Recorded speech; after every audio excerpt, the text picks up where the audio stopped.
welcome to the Magical Mystery School, and thank you so much for joining us for Astrology Weekly Update, May 16th, 2025. Okay, kind of starting a new thing a little bit here, because last week was just a mess for me.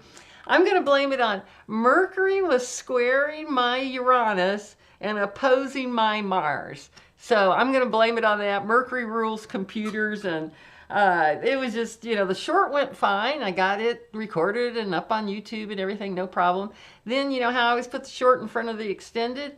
It would get about halfway through the whole thing together and just say, broken video, and it would say, try this, try that, and I do all these different things, and I tried recording it, turning the computer off, re-recording things, doing this, doing that, and anyway, I think it basically turned out I just had I had too much stuff on my computer. It was full. So anyway, I think I got it worked out. I even did a test where I just turned the camera on and walked around the house for 25 minutes, and it downloaded, it edited, it uploaded, it YouTubed. So I think we'll be good.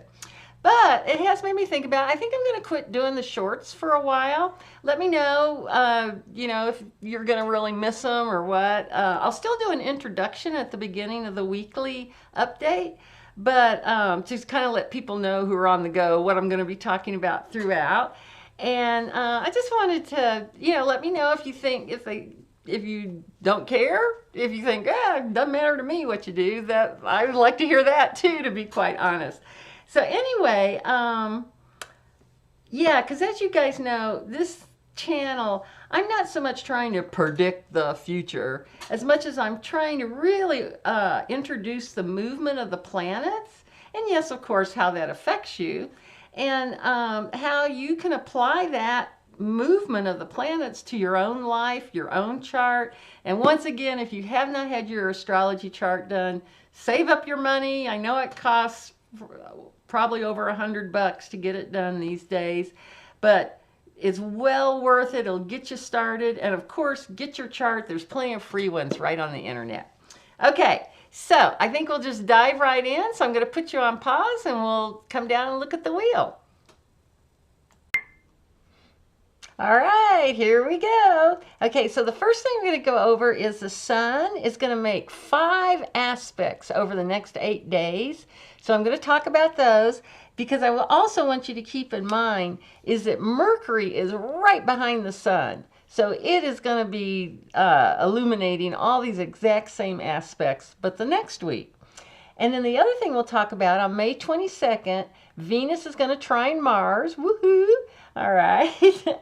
And on May 24th, Saturn goes into Aries at 0 degrees, that primordial world axis and all that great stuff. So anyway, we'll be talking about Saturn and Aries many times over the next few weeks. Okay, so that's what we'll basically go over. But first, let's pick up where we left off last time. Okay, so we were talking about the full moon in Scorpio, about 22 degrees. And that was on May 12th. And on that exact same day, Mercury, who had just gone into Taurus, I think May 10th, is going to square Pluto on May 12th. Okay, so that's fixed, right? This could be, Pluto is very powerful, though. So that square, there could be some real fixed volatility. I was really thrilled to see, I think I was mentioning that last time, that they picked the Pope before this aspect came into action here. And I just wanted to show you our new Pope. I like this guy for some reason. Maybe he's got this funny crooked grin, I don't know, or smile, I should say. But anyway, he's very, very Virgo. Okay? So the key for Virgo is the Hermit. And look at that. Isn't that perfect for a Pope? He's standing up on the highest precipice of a mountainside, of a hillside at the summit there. And he's holding his lantern, directing all the people up, that are trying to get up the hill to enlightenment, basically. And notice the 6-pointed star in the lantern. We've talked about that one before. Okay, so I just wanted to show you that right quick. Okay, and other things that are going on. Oh, and I should also mention then by May 18th, Mercury was going to square Mars. So even though this Mars isn't totally perfect right now, it's still operational. So this opposition between Mars and Pluto, they're still only like 6 degrees apart. So this whole time between the 12th and the 18th, Mercury, our communication planet, is going to be linking up Pluto and Mars here. So that's what I mean. It could be real fixed volatility if that's possible. We are having big peace talks with Ukraine, Ukraine and Russia in Europe. Just leave us, the U.S., out of it. Thank you. All we're going to do is mess it up right now. So anyway, so that's fine. So hopefully something will come out of that. We do have, as we go along, I'll tell you, we do have the possibility of a breakthrough aspect coming in, but this may not bode well. We'll see. And of course, we've still got the orange one, tariffs going, you know, they're up, they're down, they're paused, they're 90 days, this, that, the other. I don't even know what he's doing anymore. So anyway, I don't think he does either. Anyway, so just keep that in mind, that that's still in operation, and especially up until the 18th.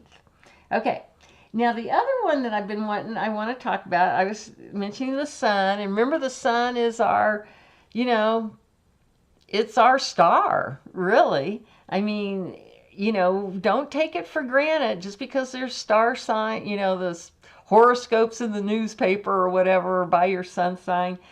It's an important planet in our, it's not a planet, a luminary. It's important, a luminary in our zodiac, that's for sure. So anyway, so the sun is going to be moving through, and it's going to conjunct Uranus, which is at like about, I'd say 27 degrees of Taurus. So I'm going to move Mercury up there and put Taurus, or Uranus at 27. That's almost out. See, Uranus is just about ready to go into Gemini here too. Okay, so find this 27 degrees Taurus in your chart if you can at all, because then you'll see where this activity is taking place. Because Uranus is expect the unexpected. The sun is a blast of light, you know, illuminating whatever is going on here with Uranus. And Uranus hasn't been that, I don't know, that happy in Taurus, because Taurus is our fixed earth, and, you know, Uranus is expect the unexpected.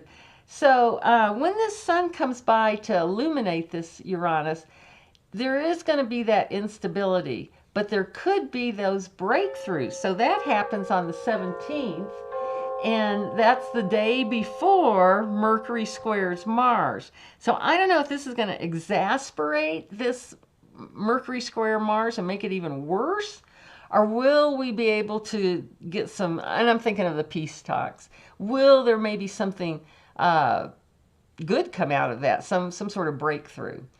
And for you in your personal life, if I were you, you know, definitely check and see if you've got 27 in any of the fixed signs for sure. But besides that, you know, just kind of roll with this Sun-Uranus conjunction. You never know what it could bring. Hopefully good surprises, huh? Okay. Oh, and I also can't pass up, I'm not a weather or, you know, earth change type astrologer, but when I see Taurus fixed earth, and Uranus is already there, so that's kind of shaking up the earth here. But with the sun as a trigger planet, remember, we think of these faster planets, Sun, Mercury, Venus, and even Mars as triggers to these slower moving aspects. So just be aware there could be some surprises in that. I think there's been some earthquakes in Turkey and the Philippines. I'm not sure about that. But just remember, this is tension. And the tension has to explode somehow. And also remember, Taurus is our money, right? This is our personal, individual money, kind of money in banking, everyday stuff. Whereas the opposite of it, Scorpio, is like investing with other people, inheritance, insurance, you know, getting money from insurance companies and stuff like that. So a little bit different focuses, but both money houses. So, but something might be come to light about finances too there. Okay, then on May 20th, the sun is going to sextile Saturn, which is basically it's at 29 degrees Pisces. That's considered that anaretic degree or that critical degree, and especially remember again at the very end of the whole zodiac, not just the end of Pisces here too. So, but as I always talk about, Saturn, it gives us that practicality, that down to earth. We got to be patient with it. It can be very stern though. And I got to thinking last time I was talking about how I'm starting to think about Saturn as a benefic instead of a malefic. I mean, it is called the Great Malefic, as well as the Cosmic Cop. It keeps us in line, that kind of thing. I think that has to do with my age. Because now that when I was kind of pondering on that, I mean, they do say Saturn, you get better and better with Saturn the older and older you get, because Saturn's kind of an old planet, anyway. So, so for those of you who are in your 20s and 30s, yeah, Saturn's going to lay the law down on you a little bit more. Those of you who are up in your 50s and 60s and above, 70s, like some of us, you may be feeling more comfortable with Saturn and enjoying it. Because, that also on the same day, on May 20th, the sun is going to move into Gemini, all right, and leave Taurus behind. So here we're seeing, and that's what's creating that sextile, right? Because we've got Earth, water, very, very in 29 something or other, because sun moves into Gemini into a whole different sign later that day. Okay, so, Gemini is mutable air, Taurus was fixed earth. So here, this is where we get the, what do you want to do? What do you want to do? Back and forth kind of stuff. Gemini, we're more focused on our siblings, our neighborhoods, short trips around town. Whereas the opposite, Sag, is, traveling abroad, international travel. This is more travel around in your home space. But remember, Gemini is ruled by Mercury, the communication planet. So this is very much a communication sign. So with the sun in there, hopefully more and more things will be coming to light for us. Okay, then let's see, on May 22nd, the sun is going to sextile Neptune. So remember, I think I said this before, whenever a planet changes signs, the first thing we want to think about is how is it and how is affecting Neptune. Because Neptune's like at 1 degree of Aries at this point. So this is going to be fabulous. I call this really inspired creativity. I mean, whatever dreams, imaginations, fantasies, is it art, is it music, is it writing, what is it? Is it being spiritual? All of that is going to be supported, sextile, by the sun, all right, and bringing light to that. So that's going to be the 22nd, that's really cool. And then also on the 22nd, we have Venus in Aries. Now we're getting up to about 15, 16 degrees of Leo for Mars, but about 15 to 16 degrees for Venus is going to be trine Mars on that same day. So, no telling what, find the right partner. That's all I got to say to make your fantasies and dreams come true. But this is going to be really a really great day, and it's a Thursday, which is Thursday is Jupiter Day, so that's a great day to just have some fun. So mark that one on your calendar for sure. Okay, then on May 24th, the sun still plugging along here in Pluto are in Gemini, because remember, we always think first what's it going to do to Neptune, and then second Pluto, because Pluto's like 3-4 degrees of Aquarius. So the sun moves on. So May 24th, we're going to get this trine, and that's That is really, really powerful. You're going to be willing to work hard. You're going to have strength to do the work. You're going to have focus, will, and and because it's Pluto, Pluto can kind of change our environments even, or I guess we want to remake things. I guess that's the concept I'm searching for here. So you could remake, revitalize, upgrade your whole environment or just yourself. So this would be a great day. You know what I'm going to do? That's a Saturday. I looked when I was looking at this up. I'm going to clean my garage. I got to get focused. Okay. All right. So it could even, be used for things like that or to get a new hairdo. Who knows? Then also on May 24th, that's when Mercury's going to be coming along and conjuncting Uranus. All right. So that's going to be the beginning of all those transits that I was just talking about. The sextile to Saturn, the conjunction with the Sun, the sextile to Neptune, trine to Pluto. All that's going into Gemini is coming up here for Mercury here in the next few days. And then finally, on May 24th at 8:35 p.m., Saturn goes into Aries. Oh boy, I'm really curious about this, okay? I mean, Saturn is our big authoritarian ruler, and we're going to feel maybe some constriction because of that and making some hardships. But then we've got Neptune there. That's just, enjoying the time, that's willing to wait for things. And I wanted to show you these two cards. And I think if I put these on this book, I think that might work better. Because I think if it can't see the wheel underneath, I think it will focus on these better. We'll see. Okay, so I just wanted to show you these two keys because this, maybe my wiggling won't. Okay, please come into focus. Here, I'm going to start over.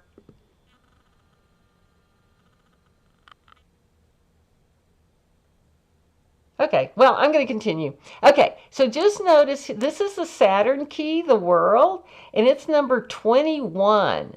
And notice this is the hangman is the Neptune key, and that's number 12. So we got 2, 1 and 1, 2. Okay, so there's a relationship here between these two.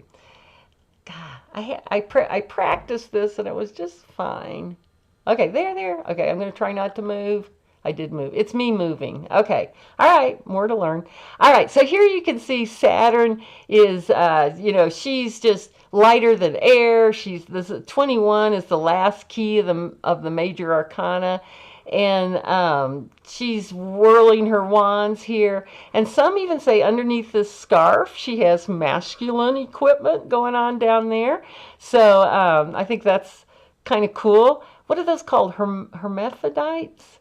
That have both. I mean, it does happen, And then here we've got, the hanged man. And what Neptune is talking about here is that take a pause, take a deep breath, think about it. And also this upside downness is get a new perspective, look at things differently, or get a new camera. Okay. And I also wanted to mention the Hebrew letter for the 21st Hebrew letter is Tav, which is a T, and that's what so there is a definite relationship between Saturn and Neptune. Oh, and I forgot to show you this too. This is probably the most interesting thing. Look at this. When I turn, notice the legs. Okay, I've got this one upside down now. There's a lot of similarities going on between these two. And the other thing that I really too also wanted to mention is to show you these cycles. Oh, wait, before I leave that though, I do want to point out, notice on the card here, see if I can bring it up about like that. We've got the man for Aquarius. You can't see it under here. Whoops. We've got the bull for Taurus. We've got Leo for the lion, or lion for the Leo, and we've got the eagle for Scorpio. So we've got the 4 fixed signs surrounding this Saturn figure here. And just, Scorpio can be the scorpion. It can also be the eagle. And the highest form of Scorpio is the peace dove. Okay.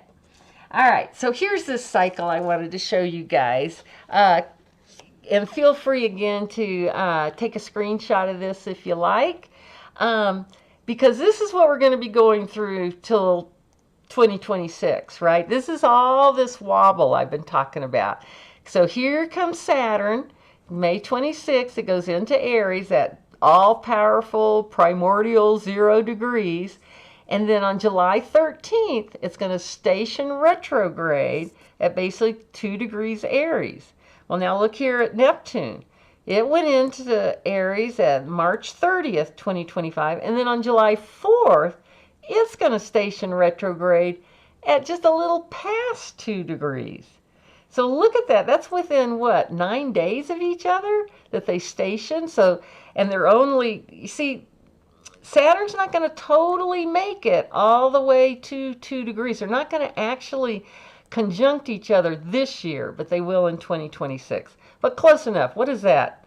11 and 4. They're 15 minutes apart when at that retrograde. Anyway, then on September 2nd, retrograde Saturn is going to go back into Pisces. So that means it's got to go over that 0 Aries point. On September 6th, retrograde Neptune is going to go back into Pisces over that 0 Aries point. November 28th, Saturn stations direct at 25 Pisces. Neptune on December 10th, stationed direct at 2923 Pisces. And then February 15th, finally, Saturn goes into Aries for the next 2.5 years.